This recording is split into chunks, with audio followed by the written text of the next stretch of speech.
자, 이번에 SP월셀 볼게요. SP월셀.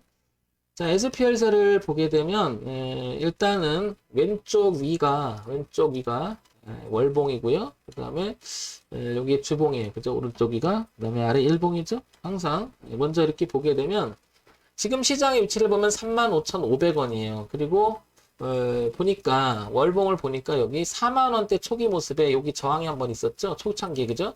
근데 올해 초에도 이 자리를 넘어가지 못했어요. 그죠? 근데 보니까 거래가 가장 많은 가격대입니다. 그러니까 위쪽에서 보면 위쪽을 보게 되면 4만 원 초기 때는 굉장히 돌덩어리가 하나가 뚝 있는 거죠. 이렇게 그죠? 이렇게.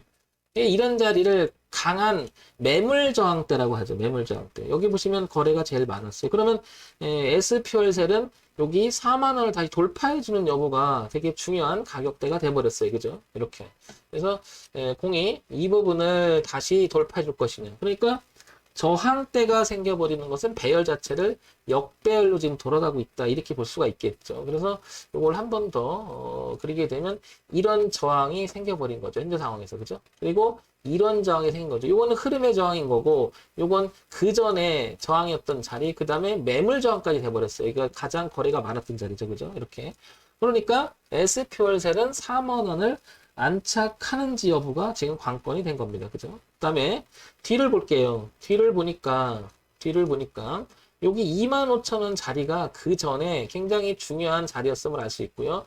그 다음에 2019년에 꺾을 때 이렇게 보니까 어때? 여기 자리가 3만 원대에 또 자리가 하나 있었습니다. 그러면 여기서 꺾을 때 2019년 꺾을 때 저항을 받았죠. 그러다가 맥을 못 쓰다 작년에 저점을 찍고 그 다음에 올라갔다 약간 휘집다가 올라갔다가 다시 작년 후반대에 지지합니다. 그리고 올해도 지지합니다. 그리고 지금 여기도 지지했어요.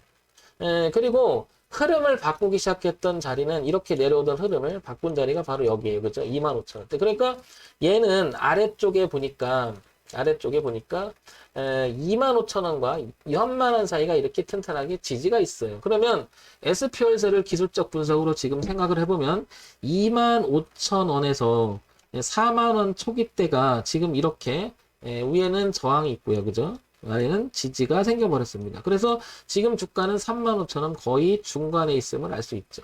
그러면 SPS는 누가 봐도 이렇게 지금 수렴을 하고 있다라는 생각이 듭니다. 그죠? 그래서 아래뚱에 지지가 있고요. 윗뚱에 저항이 생겨버렸습니다. 이렇게. 그죠? 그러면 이거를 지금 어떤 상태라고 얘기하면 저는 이렇게 보고 싶어요. 이게 매집이 들어간다면 지금 이렇게 왔다 갔다 하면서 누가 사서 얘가 돌려주면 4만 원을 돌파하고 지지 여부를 봐도 안 늦는다고 생각을 하고요. 그죠? 그 다음에 밀려서 3만 5천 원이지, 여기 3만 원, 어디죠? 3만 원에서 2만 5천 원까지 이 금방 밀렸다가 다시 여기서 지지하고 돌아가는 모습이 나온다면 여기는 깨고 싶지 않다라는 의사표시겠죠. 그래서 여기 4만 원을 넘어가는 자리, 그 다음에 2만 5천 원과 3만 원 지지하는 자리를 일단은 봐줘야 되지 않을까 싶은 거죠. 그러면 지금 위치에서는 어떤 상태다? 하방에 대한 리스크가 이렇게 있는 거고요. 그죠? 상방을 가야 되는 자리가 또 리스크가 있는 거죠. 이렇게.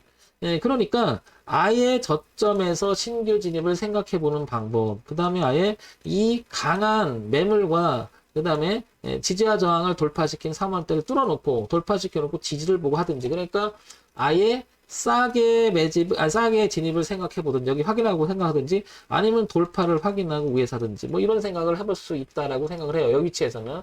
그러니까 올라가서 이렇게 안착을 하는 모습이 나와서 이 방향을 보고 이 고가까지 넘어가는, 그리고 흐름 자체를 이렇게 볼 수가 있겠죠. 그러면 열린 공간이 상당히 넓게 펼쳐져 있음을 알 수 있고요. 그죠? 내려가는 리스크는 어쨌든 25,000원 이탈하게 되면 이 매물벽이 생각이 돼서 올라와도 이걸 올라가긴 너무 어려워지겠죠. 그러면 당분간 주가는 한 번 더 하향 이탈하면서 2만원까지 또 빠질 수 있는 위치가 되겠죠. 여기 또 거래가 많았잖아요. 그러니까 아래쪽에서는 25,000원에서 3만원 이탈해서 노는 순간 어떻게 될까요? 그래서 이 2만원까지 밀릴 수가 있는 거고 25,000원을 지지해서 올라오면 다시 회복할 수 있다라는 거죠. 그래서 기술적 분석은 뭐 이렇게 파악이 될 수 있을 것 같고요. SPS를 볼게요. 코스닥에 상장이 되어 있고 벤처기업이죠. 중형주입니다. 제조, 일반 전기전자. 그 다음에 전년 시가총액 2,500억이에요. 그죠? 오늘 한 2% 빠졌으니까 한 3, 400억 정도 되겠죠? 자, 그 다음에 같이 보겠습니다. 또다시 SP월셀 한번 볼까요? SP월셀.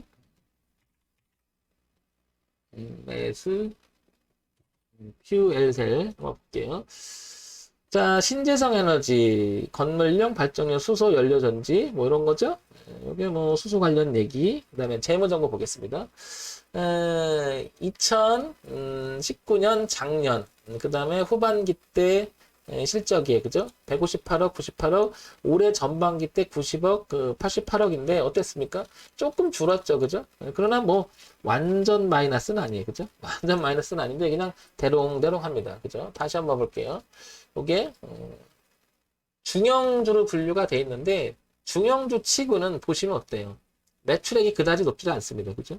영업이익이나 당기수도 그렇게 의미 있는 그런 건 아닌 것 같고요. 그러니까 체질적으로 보면 뭐 대단히 튼튼해 보이지는 않아요. 일단 그죠? 그러나 뭐 마이너스까지는 안 가니까 일단 이렇게 퀘처로 남겨둘게요. 여기는 그 다음에 연간 실적 볼까요? 자, 연간 실적을 보니까 2017년, 2018년, 2019년, 2020년 보면 200억, 300억, 380, 400. 오, 연간 실적을 보니까 괜찮아요. 그죠? 그러면 조금 중형주스럽습니다. 그죠?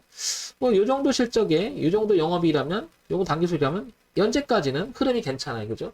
그러면 주가를 다시 한번 매칭을 시켜보면 요 부분 한번 가볼게요. 이렇게 여기 가게 되면 연봉을 보게 되면은 2018년, 19년, 2020년까지는 주가는 그다지 그 흐름에 비해서는 그다지 탄력적인 못해요. 그죠? 이렇게 보게 되면 뭔가 좀 갇혀 있는 느낌이 들어요. 그죠?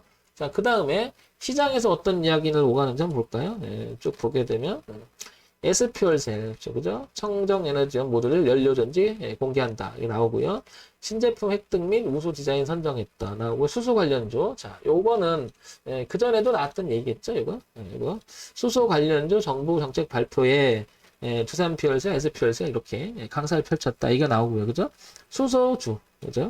근데 여러분들 이거 수소 관련주는 향후 어때요? 나빠 보이진 않죠, 그죠? 이거 이슈가 되고 있고, 전 산업 전반적에서 많이 지금 이용되는 거라 발전 가능성 되게 높다고 보여지죠, 그죠? 수소 관련주 계속 나옵니다. 이게 지금 두산 퓨얼셀, SPL셀에서는 굉장히 의미가 있다고 보여지는 거죠. 그러면, 자, 정리를 해서 보게 되면, 일단, 이 회사는, SPL셀은 일단 실적 괜찮아요, 그죠? 괜찮고요. 그 다음에, 내용도 괜찮아요, 그죠? 내용도 괜찮죠? 그러면 이 차트의 문제잖아요, 이제. 그죠? 그러면 주가 흐름이 탄력을 상대적으로 못 받고 있다라는 거죠. 그러면 나빠 보이진 않는다는 얘기죠? 그러면 저는 이렇게 생각합니다. 그러면 더더욱 이 가격대는 더더욱 저는 의미 있다고 보는 거죠. 그러면 얘는 여기만 이탈하지 않는다면 저는 이렇게 생각을 해볼 수 있을 것 같아요. 지금 이 흐름을 잠깐 이탈했잖아요, 이게. 그러면 저는 이렇게 볼 것 같아요. 이 부분이 왔다 갔다 해서 깨지지만 않는다면 매집 구간이 아닐까 이런 생각을 해봅니다. 일단 매집 구간이 아닐까. 그러면 우리 배운 대로 생각을 해보면 여기까지 잠깐 왔었죠. 그럼 얘가 살짝 이탈한다 했을 때 얘가 이탈했을 때 다시 회복해줬을 때 요게 왔다 갔다 매집 단가면 어떻게 될까요? 한 단가 추정치를 보게 되면 이쯤 되지 않을까요? 이 정도? 이 정도? 이 정도? 그죠?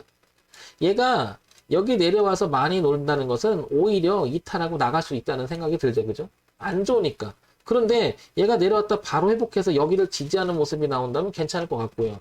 반면에 지금 상태에서 이 자리를 더 내릴 생각이 없다 그러면 이게 이 자체가 지금 매직 구간인가 아닌가 이렇게 추정할 수가 있고요. 그러면 지금 상태를 보면 얘는 이 가격대, 즉 가격을 보게 되면 이제 32,000선을 깨지 않는다면 이 흐름을 지금 살짝 바꾸고 있잖아요. 그죠? 여기가 무척 중요할 것으로 보입니다. 그러면 지금 잡는다고 하면 25,000원 이탈하면 손절할 생각을 하겠지만, 그죠? 손절한다기보다도 대응해서 비중을 줄이거나 뭐 생각을 하겠지만 그렇게 되기는 어려울 것 같아요. 그러니까 간다면 얘는 이 자리에서 어떻게 될까요? 이렇게 살려서 갈 가능성이 지금 현재 상황이 높아졌다는 거죠. 그래서 그림을 다시 그려볼게요. 그러면 이렇게 그려볼게요. 이렇게, 그죠? 그 다음에 이렇게 그려볼게요. 이렇게. 자, 그러면 얘는 주가 추이가 내려온다고 해도 이렇게 내려오겠죠? 이런 식으로. 아무리 잘못돼도. 그죠? 그러면 여기서 내가 이 이탈한 데 되면 대응한다고 생각할 수 있겠죠? 황 대표. 그러면 이거 잡아볼 생에서 황 대표면 당연히 잡아볼 생각 있죠, 저는. 왜? 이 기준이 너무 뚜렷해요. 그리고 매출 구조 괜찮고, 그 다음에 매집 구조로 본다면 하나 더 볼게요. 여기서부터 매집했다고 칠게요. 그렇다고 이렇게 보게 되면 이 자리는, 이 매집 단가는 이 자리가 될 가능성이 높다. 이 근방에. 자, 그러면 어차피 이 25,000원 이탈하면 안 된다는 결론이 나오죠. 그러면 다시 한번 봐볼게요. 지금 35,000원에서 뒤로 쭉 빼면 25,000원까지 보면 한 이 구간이 한 32% 정도 돼요. 그죠? 여기가 리스크 범위가 이렇게. 그죠? 이렇게. 이 정도 되죠? 자, 3만원까지 줄여볼게요. 그러면 리스크 구간은 더 줄죠? 얼마? 이렇게 마이너스 3에서 보니까 한 13% 정도 되는 것 같아요. 그죠? 그러면 한 16% 정도 되는 것 같은데, 저는 그래서 만약에 두산이래 SPL3 기회를 준다면 이 근방 한번 잡을 것 같아요. 잡고 대응할 것 같습니다. 예.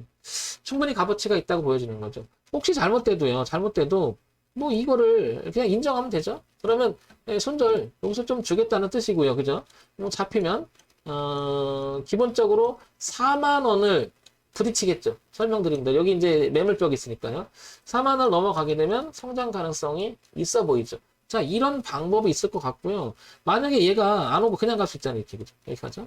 그러면 그럼 안 잡느냐? 아니, 그게 아니고요. 이거는 더 좋다고 봐요. 오히려 저는. 어떻게? 이런 걸 더 즐겨요. 저는. 이 4만 원대를 넘어가서 지지하는 형태가 나오면 이거는 뭐 더 의지가 강한 게 아닐까요? 그럼 이 가겠다는? 그리고 다소 4만 원 약간 밀린다 하더라도 여기서 이제 어떻게 올라오는 때에 따라서 단가 추정치를 생각해 볼 수 있겠죠. 파동이 어떻게 되면. 그래도 이 근방이 될 거예요. 이 정도. 그러면 이 4만 원을 넘어가서 만약에 이런 상태에서 이렇게 여기를 이렇게 치는데 살짝 이탈해도 35,000원만 이탈하지 않으면 갈 확률이 높아지죠. 그러니까 저는 4만 원을 강하게 뚫고요. 밀려주길 기대하고요. 그리고 돌아 나가서 되면 한번 도전해볼 것 같은데 여기서 그냥 이렇게 날아갈 수 있죠. 아유, 그럼 이건 뭐 할 수 없죠. 따라가는 매매는 하고 싶지 않습니다. 왜냐면 리스크 관리가 철저히 돼야지, 그게 돼야 되기 때문에 뭐 얘 아니고도 다른 거 하면 되니까요. 그래서 내가 원칙을 정한 상태에서 그 범위를 벗어나지 않는 그런 매매를, 기준 있는 매매를 한번 해보시라는 거죠. 저는 SPSR 이런 거 좋아합니다. 이런 거. 기준이 뚜렷하기 때문에 다시 정리해서 말씀드리면 4만 원 기준, 그 다음에 25,000원 기준, 그 다음에 한 단계 넘어가면 35,000원 기준. 그러니까 올라가서 안착을 하든지 올라가서 다소 내려서 하더라도 35,000원 안 깨면 되고, 내려와서 25,000원 깨지 않고 평균 단가 중시값을 지지한다면 그걸 좋고요. 그죠? 25,000원 밑에 올라간다면 내가 비중을 줄이거나 자르고 나오거나 이렇게 정리를 하면 되겠죠. 막연하게 하는 것보다. 지금 황 대표가 얘기하는 부분이 뭐 정답인지 좋은 건지는 잘 모르겠습니다. 근데 이 기준을 지키면 손실은 조금, 이익 구조는 크게 가는데요. 이번에 이거 인스코비, 그때도 방송 말씀드렸죠. 인스코비 왜 이렇게 좋아하냐고 했죠. 제가 인스코비는 정말 많은 분들이 이걸 문의해요. 대표님 이거 어떻게 보시냐고. 그래서 인스코비도 제가 얘기했던 게 그거였었잖아요. 여기 27,500원이 깨지지 않으면 여기를 그때 얘기 드렸죠 이거. 근데 이거는 여기서 한참 놀았죠. 그러니까 여기는 지지하 저항에서 보게 되면 이 부분을 이렇게 넘어가서 지지를 하고 있었잖아요. 그죠? 근데 얘는 여기서부터 이미 이 흐름을 바꾸기 시작한 자리가 여기라는 거죠. 이게 이제 선행적으로 가는 건데요. 저는 말씀드린 여기도 좋지만 전 여기도 더 좋아해요. 이거는. 여기도. 이렇게. 그런데 보세요. 한 번도 저점을 낮추질 않아요. 흐름을 자연스럽게. 그리고 나서 이렇게 올라갑니다.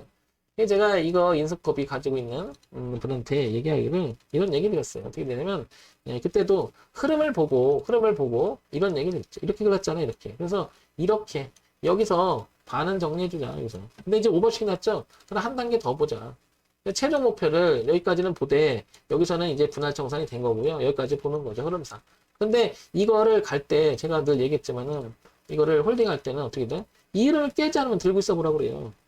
왜? 진입 자체를 여기서 들어갔기 때문에 문제가 없죠. 그죠? 많이 먹고 있기 때문에 뭘 문제냐고 그래요. 초창기 때 저점에 오프하는 그것만 보면 되는데, 다행히도 이거는 시장에서 잘 줬거든요. 여기서. 그러니까 하나를 잘 잡으면 그 하나가 효자가 될 수가 있죠. 그러니까 기준 있는 매매가 그렇게 좋아요. 해보면 해볼수록. 근데 기준 없는 매매를 하게 되면 내동나고 우왕좌왕하고. 근데 이제 기본이 바탕이 손절을 주기를 기본적으로 싫어하죠. 사람의 속성이. 왜냐면 피 같은 돈을 모아서 그걸 했기 때문에 그걸 내주고 싶지 않은데, 이거는 어차피 내줄 땐 내줘야 돼요. 그거 안 내주려고 어거지패게 되면 훨씬 더 큰 손실이 발생하죠. 그리고 내줄 때 시장은 내가 내줄 때 받아줘요. 안 받아주면 문제지만 고스톱을 친다고 한번 우리가 생각해 볼까요? 고스톱은 내가 죽고 싶어도 못 죽이죠. 뭐야? 1등이 고를 부르면 난 어쩔 수 없이 뭐 독박을 더 써야 돼요. 그죠? 근데 이거는 내가 아니다 싶으면 내가 인정하고 나 소실 여기까지 내가 정해놓으면 되잖아요. 그럼 광박도 면하고 피박도 면할 수 있는 건데 이게 홀딩을 하거나 들고 있으면 광박 피박 뭐야? 뭐야? 따딱까지 쓰잖아요. 근데 멍따까지 쓰고. 그러니까 이런 생각을 해보면 기준 있는 매매가 아마도 의미가 있는 게 아닐까 싶습니다. 여러분 지금까지 열심히 제가 얘기를 해봤습니다. 그래서 여러분들한테 도움이 되는 방송이 됐으면 좋겠어요. 늘 그걸 기도하고 있는데 다소 제가 얘기하는 부분들이 안 맞을 수 있지만 좋게 봐주시기 바랍니다. 자, 이런 점 참고해서 보시면 되겠죠.